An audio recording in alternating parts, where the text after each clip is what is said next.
The Talasari mission began some 15 or 20 kilometers away from its present location in a place called Zaroli in the state of Gujarat, the southern part. It was started by a group of Franciscan brothers who went around the villages of these areas, converting the local Adivasis to the Christian faith with a very minimum of catechesis and probably no other plans of development, which led to the bishop asking the Jesuits to enter the scene and set up a more systematic catechesis and development program for the people.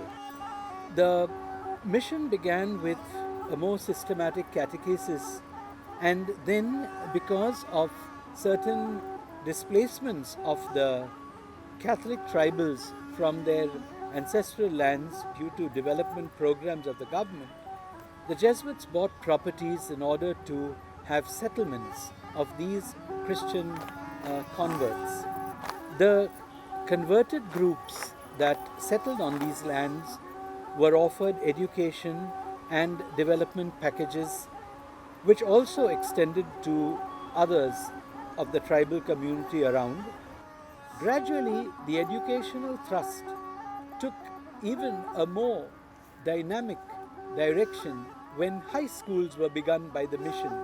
Of course, we must admit that the mission high schools came after a local non-religious group started the high school in a plot neighboring to ours, to where the Jesuits were on the crossroads of Talasari.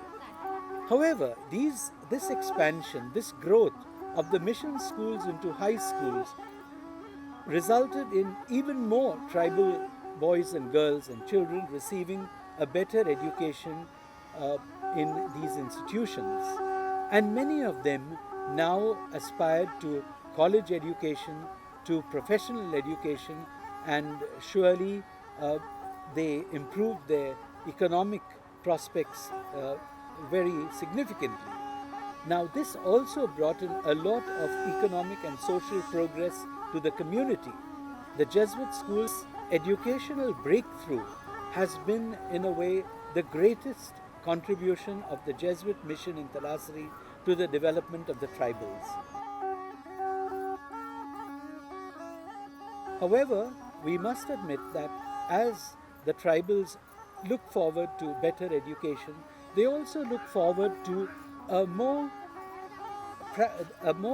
participative role in the running of their church. The church itself will be responsibly administered and taken forward by the leadership and by the assistance of the tribal activists or the tribal community itself through their own members.